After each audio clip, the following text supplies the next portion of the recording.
શક્તિમાન વ્યક્તિ હોય, નીડર વ્યક્તિ હોય. હાલેલુયા.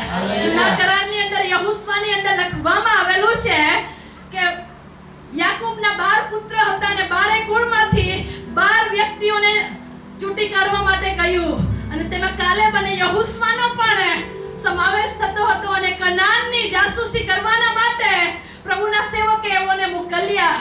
ત્યારે જે અનાકીઓ અને કનાનીઓને એઓએ જોયા હતા એ તો કદાવર હતા અને સુરવીર હતા અને 10 લોકોએ નેગેટિવ સમાચાર આપ્યા અને કહ્યું કે તે દેશની અંદર આપણે જઈ શકાય નહીં, ત્યાંના લોકો તો આપણા કરતા વધારે કદાવર છે. હાલેલુયા. વધારે શક્તિશાળી છે, આપણાથી એમની સાથે લડી શકાય નહીં. પણ કાલેબ અને યહોશુઆ વિશે લખ્યું છે કે એવો નીડર રહ્યા. હાલેલુયા. શું રહ્યા? એવો હિંમતવાન રહ્યા. આજે મંડળીની અંદર હિંમતવાન યહોશુઆ અને કાલેબ જેવા લોકોની પ્રભુને જરૂર છે. કશું કે આવે, દુઃખ આવે, તકલીફ આવે, એક ખૂણામાં ઘૂસી જાય એવા લોકોની નહીં, નીડર અને સાહસી લોકોને પ્રભુની જરૂર છે. હાલેલુયા. હું ને તમે તો કદાચ 40 વર્ષે અથવા 50 અથવા 60 વર્ષે પોતાની જાતને કમજોર મહેસૂસ કરતા હોય, નબળા મહેસૂસ કરતા હોય, પણ હું કાલેબ અને યહોશુઆની વાત કરું છું. હાલેલુયા. 120 વર્ષે પણ મૂસા એના શરીરમાંનું કવચ ઘટ્યું હતું, એની આંખોનું તેજ ઘટ્યું હતું અને બાઇબલની અંદર લખવામાં આવેલું છે 120 વર્ષે મરણ પામ્યો, પણ એનો જે સેવક હતો યહોશુઆ 110 વર્ષે મરણ પામ્યો. હાલેલુયા. પણ 110 વર્ષે પણ એની પાસે એટલી તાકાત હતી. હાલેલુયા. કે એવા અનાકીઓના માટે એ લડી શકે અને એ જમીનને સંપાદન કરી શકે. કાલેબ વિશે શું? કાલેબ વિશે લખેલું છે એ 85 વર્ષનો થયો હતો. કેટલા વર્ષનો? તો પણ સુરવીર અને કદાવર લોકોની સામે લડાઈ કરીને એણે એ જગ્યાને સંપાદન કરી હતી. હાલેલુયા. જેઓ ખ્રિસ્ત ઉપર વિશ્વાસ કરે છે, અશક્યને પણ શક્યની અંદર ફરતા તમે જોવાના છે. હાલેલુયા. જો તમે નીડર હશો, જો તમે સાહસી હશો, હિંમતવાન હશો, તો દેવ તમારા નબળા દિવસોની અંદર પણ તમે સુરવીર અને કદાવર લોકોને હરાવી શકો છો. હાલેલુયા. જો તમારી સામે શૈતાન બહુ સુરવીરતાની સામે આવે, પણ જો તમે કાલેબ અને યહોશુઆની જેમ નીડર બનશો તો દેવ તમારા દ્વારા અસંખ્ય લોકોને શૈતાનના બંધનોમાંથી છોડાવી લેશે. બોલો હાલેલુયા. જોરદાર તાળીઓ આપીએ. તમારા હાથને ઉપર કરો અને ઝડપથી મારી સાથે બોલાવો. હે પ્રભુ, મને ઇબ્રાહીમ અને યુસુફની જેમ વિશ્વાસ યોગ્ય બનાવો. મને યહોશુઆ અને કાલેબની જેમ હિંમતવાન અને નીડર બનાવો. હાલેલુયા. બીજી વ્યક્તિ પ્રભુ કેવું શોધી રહ્યા છે? એ તો પ્રાર્થનાની અંદર સમર્પિત વ્યક્તિને શોધી રહ્યા છે.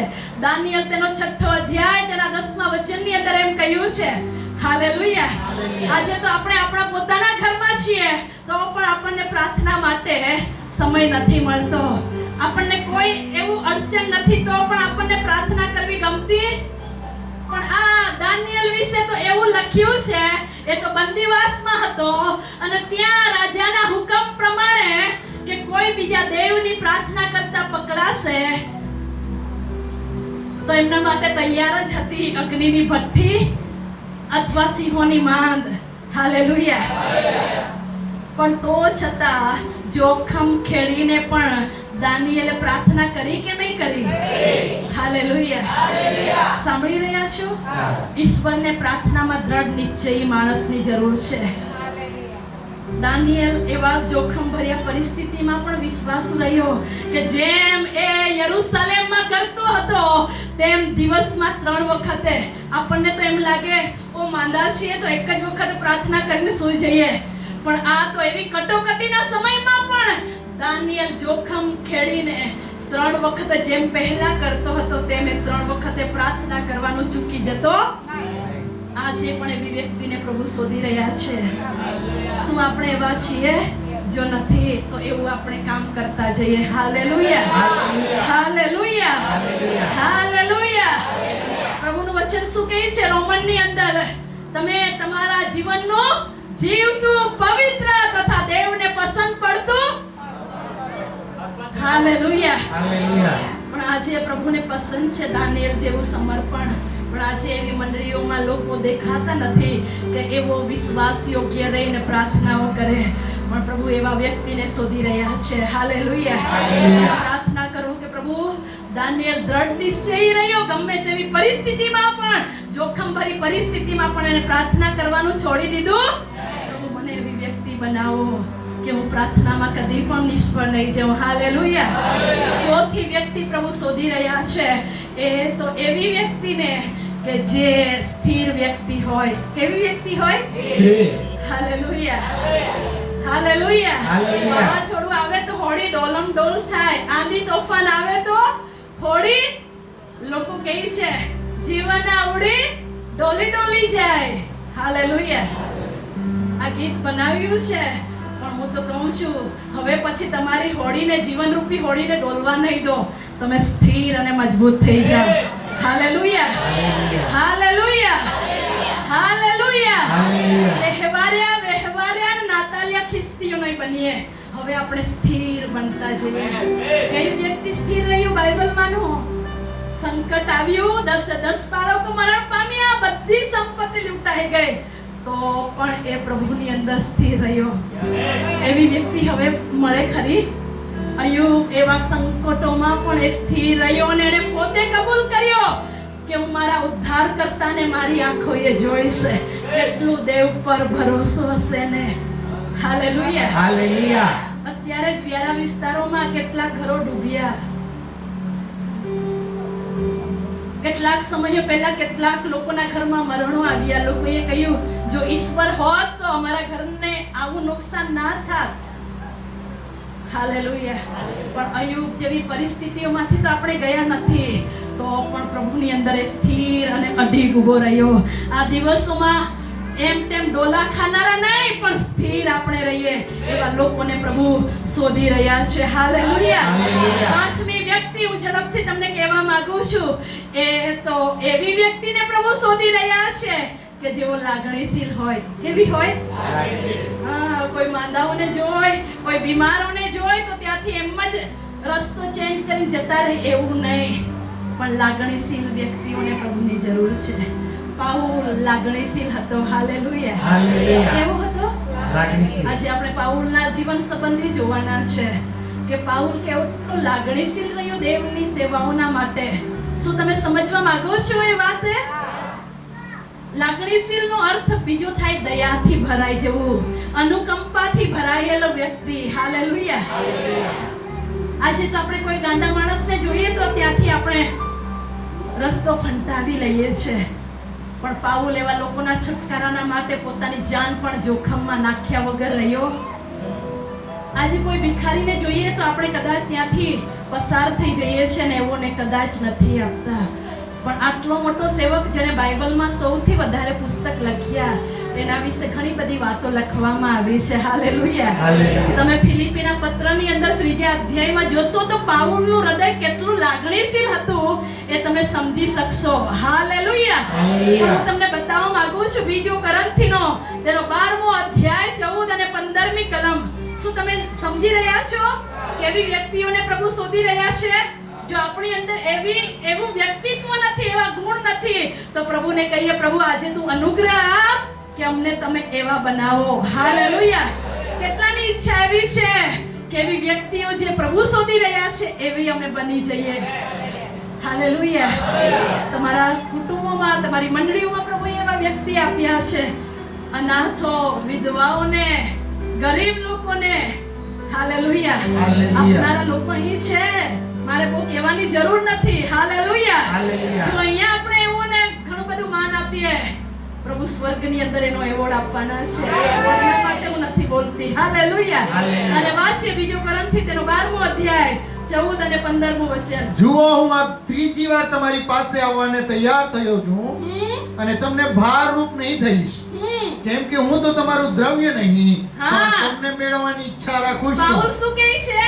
હું તમારા પૈસાને નથી પ્રેમ કરતો એટલે તમારી પાસે આવું છું એવું સમજશો?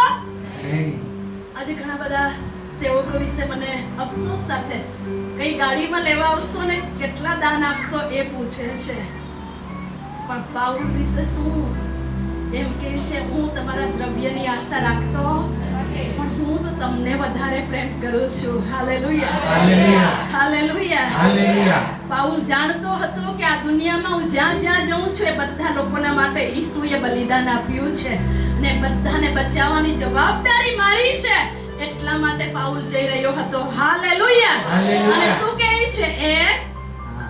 હા, ઝડપથી. કેમ કે છોકરાએ હા, મા બાપને સારું સંગ્રહ કરવો ઘટતો નથી, હા, પણ મા બાપે છોકરાને સારું સંગ્રહ કરવો. હા, એવું પણ- થાય છે ને. હા, પણ પાઉલ શું કહે છે? પણ હું તમારા આત્માઓને વાસ્તે ઘણી ખુશીથી મારું સર્વસ્વ ખર્ચીશ તથા હું પંડે પણ ખર્ચાઈશ. પોતે પણ ખર્ચાઈ જઈશ. હાલેલુયા. હાલેલુયા. મા બાપો પોતાના બાળકો માટે શું નહીં કરી જાય, વારસો મૂકવા માટે શું નહીં આપી જાય, પણ પાઉલ કહે છે કે હું તો તમારો આત્મિક પિતા તરીકે હું તમારા આત્માના માટે પોતે તો ખર્ચાઈ જઈશ, હું પંડે પણ ખર્ચાઈ જઈશ. હાલેલુયા. હાલેલુયા. હાલેલુયા. શા માટે? એનું કોઈ નહીં હતું એટલા માટે, પણ એ લાગણીશીલ હતો કે આ જે કંઈ મને મળે છે એ પ્રભુની સુવાર્તાના માટે આપી દઉં. હાલેલુયા. હાલેલુયા. આજથી જો આવતી 16 તારીખે હું ગણું તો પપ્પાને ગયા ને 6 વર્ષની અંદર ફક્ત 20 દિવસ બાકી છે. હાલેલુયા. હાલેલુયા. 6 વર્ષ પૂર્ણ થયા, પણ આજે પણ અમે એ જીવનને યાદ કરીએ છીએ કે એવું જીવન જીવ્યા કે બીજાના માટે ખર્ચાઈ જવું. હાલેલુયા. હાલેલુયા. તમે જ્યારે એવું કહેતા હતા કે પપ્પા લોકો આવે છે, તમને આની જરૂર છે, આ તમે પણ એવું કહેતા હતા કે ના, જેટલું કંઈ મને મળે છે દેવની સેવાઓમાં હું આપી દઉં. એવો એ પોતાના બાળકો શું પહેરશે ને શું કરશે એનું બહુ ચિંતા કરી નહીં, પણ એવું વધારે ચિંતિત હતા પાઉલની જેમ કે હું જેટલા લોકો સુધી પહોંચું એ લોકોના આત્માઓને હું બચાવી લઉં. એવા જીવનના માટે હું ઈશ્વરનો આભાર માનું છું. હાલેલુયા. 6 વર્ષ થવાને ફક્ત આજથી 20 દિવસ બાકી રહ્યા છે. એવા જીવનને હું ફરી એક વખત સેલ્યુટ કરવા માંગુ છું કે જેઓએ પોતાના જીવનને દરકાર કર્યા વગર આ સુવાર્તાની ખાતર પોતાના જીવનને પણ જોખમમાં નાખતા કદી પણ પીછેહટ કર્યા નથી. હાલેલુયા. હાલેલુયા. હું એક પાઉલ વિશે બહુ રસપ્રદ તમને એક ઘટના બતાવવા માંગુ છું. આગળ પેરિતોનો કૃત્યો તેનો 28મો અધ્યાય અને 30મો વચન. હાલેલુયા. હાલેલુયા. આ પાઉલ સૌથી ધની વ્યક્તિ હતો. એ તો સૌથી એવા મોટા ગુરુની પાસે શિક્ષણ લેનારો હતો, પણ છેલ્લે અંતે એના જીવનની સમાપ્તિના સમયે એનું જીવન કઈ રીતે સમાપ્ત થયું તમે વાંચી શકો છો. હા, શું વાત? પાઉલ પોતાના ભાડાના ઘરમાં પાઉલે પોતાના માટે ઘરો નહીં તૈયાર કર્યા. હાલેલુયા. હાલેલુયા. આજે જો આપણું ઘર ગામડામાં હોય તો શહેરમાં એક બને, એકાદ અહીંયા બને તો એકાદ કઈ બીજી જગ્યાએ બને એવું આપણે વિચારીએ. સારું કહેવાય. હાલેલુયા. હાલેલુયા. આવું વિચારવું અને આશીર્વાદિત થાય લોકો, એવી તો અમારી શુભકામના છે. પણ પાઉલના વિશે તમે વિચારો, આટલું ધની વ્યક્તિ વિશે લખેલું છે કે છેલ્લે ભાડાના મકાનમાં રહ્યો. કોના મકાનમાં? પ્રભુએ તો આપણને તંબુમાં નથી રાખ્યા, મંડપમાં નથી રાખ્યા. પ્રભુના નામનો આભાર કે આપણે કોઈ આપણા જે રહીએ છીએ એનું ભાડું ચૂકવતા નથી. હાલેલુયા. કદાચ તમે ઘરનું એ કરવેરો ભરતા હોય, પણ આ પ્રભુનો આટલો મોટો સેવક અને શું કહે છે આગળ? હા, હા, ભાડાના ઘરમાં પૂરા 2 વર્ષ રહ્યો હા, અને જેઓ તેને ત્યાં આવતા તેઓ સર્વનો તે આદર સત્કાર કરતો હતો. હાલેલુયા. આટલો મોટો સેવક કે પોતાના ઘરમાં જ્યારે લોકો આવતા હશે, વિશ્વાસીઓ આવતા હશે, પોતે આદર સત્કાર કરતો હતો. હાલેલુયા. આજે તો સેવકો હોય તો ઓર્ડરો કરે કે આ લઈ આવો ને પેલું લઈ આવો, પણ પાઉલના જીવનની સરળતા તમે જુઓ, નિર્દોષતા જુઓ કે આટલો મોટો સેવક એમના ઘરમાં જ્યારે લોકો આવતા તો એવોની આગતા સ્વાગતા એ પોતે કરતો. મારા વહાલાઓ, તમે બહુ જ સારા ઘરોમાંથી આવો છો, તમે સેવકોની સેવા કરો છો. પ્રભુ એ ભૂલી જાય એવો દેવ નથી. હાલેલુયા. હાલેલુયા. હજુ પણ જો તમે કરશો તો દેવ એ અન્યાયી દેવ નથી. હિબ્રુ તેનો 10મો અધ્યાયના 6ઠું વચન હું તમારા માટે એ વારંવાર બોલવા માંગીશ અને વાંચીએ આપણે. હા નાનાપણથી તથા પાપણતાપણથી હા હિબ્રુ 6ઠું અધ્યાયના 10મો વચન. કેમ કે હા દેવ તમારા કામને તથા તેના નામ પ્રત્યે તમે જે પ્રીતિ દેખાડી છે હા અને સંતોની જે સેવા કરી છે હા. અને હજુ કરો છો હજુ પણ તમે કરો છો. એને વિસરે એવો અન્યાય નથી. હાલેલુયા. હે અન્યાયી દેવ, મારા વહાલાઓ ભાઈઓ, તમને હું કહેવા માંગુ છું, તમે ચમચા હલાવી રહ્યા છો, રાંધી રહ્યા છો અને લોકોને ખવડાવી રહ્યા છો, એ પણ દેવ ભૂલી જાય એવો નથી. તમારા ઘરોમાં સેવકોને રાખો છો તો એ પણ દેવ ભૂલી જાય એવો દેવ નથી. નથી. હાલેલુયા. હું ફરીથી તમને પાઉલના જીવન દ્વારા યાદ અપાવવા માંગુ છું. આટલો મોટો પ્રભુનો સેવક પણ લોકોની સેવા કરતો હતો. એ લાગણીશીલ નહીં હોય તો એ સેવા કરે? લાગણીશીલ હતો. હાલેલુયા. હાલેલુયા. બાઇબલમાં અસંખ્ય વચનો આપણે પાઉલના સંબંધી જોઈએ છે, પણ પ્રભુ એવા લાગણીશીલ વ્યક્તિને શોધી રહ્યા છે. કેવા? Hallelujah. Hallelujah. Hallelujah. Hallelujah. Hallelujah. સાંભળી રહ્યા છો? જો આપણા જીવનોમાં લોકો પ્રત્યેની અનુકંપા મારી પર રહેલી છે તો ફરીથી પ્રભુને કહીએ કે પ્રભુ એવું હૃદય આપો. કારણ કે પ્રભુ ઈસુ ભૂખ્યાઓને જોતા હતા અને પ્રભુ એઓના માટે પ્રબંધ કરતા હતા. હાલેલુયા. હાલેલુયા. વગરના ખેટાઓને જોઈને પ્રભુ રડતા હતા. કોઈના ઘરમાં મરણ થયેલું હોય તો ઈસુએ પોતે શું કર્યું? આંસુઓને સાર્યા. જો આપણે પણ આપણા હૃદયને કઠોર કરીશું તો પ્રભુને લાયક નહીં, પણ જો આપણે લાગણીશીલ બનીશું તો પ્રભુ એવા હૃદયોને ચોક્કસ ઉપયોગ કરશે. હાલેલુયા. જો તમારી પાસે પૈસા છે પણ જો તમારા મનમાં બીજાના માટે કોઈ દયા નથી તો હું કહીશ સૌથી ગરીબમાં ગરીબ કહેવાશો. હાલેલુયા. પણ જ્યારે આપણે જરૂરિયાતમંદ અને આવશ્યક લોકોને આપણે મદદ કરીશું તો દેવ એવા લોકોથી પ્રસન્ન થાય છે. હાલેલુયા. હાલેલુયા. જો તમે મને પૂછશો કે રીતાબેન, ઈશ્વર કેવી રીતે પ્રસન્ન થાય? તમારી ભક્તિથી તો થાય જ છે, પણ બીજી એક ચાવી છે. બીજાઓને, જરૂરિયાતમંદોને તમે જ્યારે મદદ કરશો તો દેવ તમારા દ્વારા ખુશ થઈ શકે છે. હાલેલુયા. હાલેલુયા. ઈશ્વરને ખુશ કરવાની ચાવી દેવના લોકોને આવડવી જોઈએ.